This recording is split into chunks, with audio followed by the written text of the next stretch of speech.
Alors, la philosophie est dans le nom du magasin, c'est ligne claire. Donc, j'essaye que tout soit toujours clair, que ce soit au niveau de mes choix, au niveau de l'accueil des clients, au niveau du classement. C'est vraiment notre philosophie, c'est ça.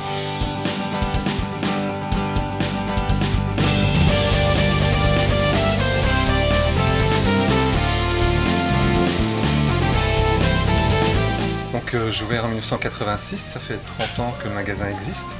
Et alors, je suis aussi très content d'avoir pu renouveler ma clientèle et avoir toujours des passionnés qui viennent me voir. Pendant les vacances passées, j'ai été au Japon voir ce qui se passait, voir ce qu'on pouvait rapporter. Donc c'est ça qu'on a maintenant, un petit peu de candy et de bonbons japonais qui sont apparus. On a des figurines exclusives qu'on ne trouve qu'au Japon. Et donc toujours se remettre en question, jamais s'asseoir et s'endormir.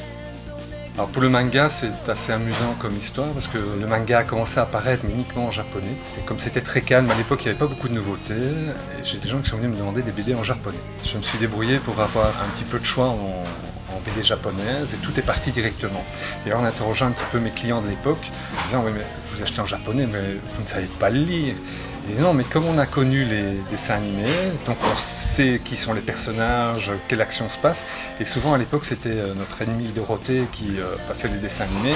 Et avec la censure, on coupait énormément d'épisodes où on n'avait jamais la fin de l'histoire. Et donc c'est vraiment le manga pour moi a démarré là.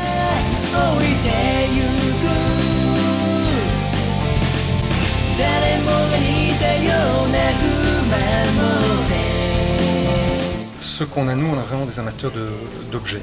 On a une relation sentimentale avec cet objet et il nous apporte du plaisir, des peurs, des craintes, de l'aventure. C'est un phénomène aussi de jeunes. Donc ça s'est développé dans les cours de récréation, donc j'ai de plus en plus de demandes et je pense que ça faisait partie d'une demande globale. Nos espaces de liberté ont été réduits phénoménalement et quelque part on a besoin de pouvoir développer son imaginaire. Donc on l'a avec le livre, mais on l'a peut-être encore plus avec le côté manga. Donc chaque tranche d'âge a ses passions et à un moment donné on a un petit peu peur de quitter son enfance ou ses moments d'enfance un peu privilégiés. Je veux dire que c'est un petit peu retrouver sa jeunesse ou la quitter le plus tard possible.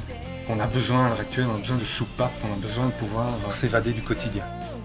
Moi j'aime vraiment bien cette ambiance de fête. Pour moi c'est une ambiance de fête permanente, c'est un carnaval moderne.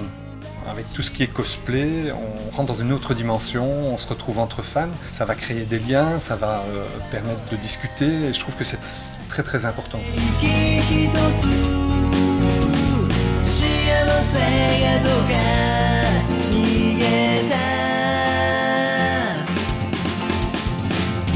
Et je pense que c'est une ouverture d'esprit, c'est une ouverture vers d'autres cultures, d'autres mondes. C'est pour moi de la tolérance aussi. Enfin, pour moi, c'est vraiment une ouverture d'esprit. Je trouve ça formidable.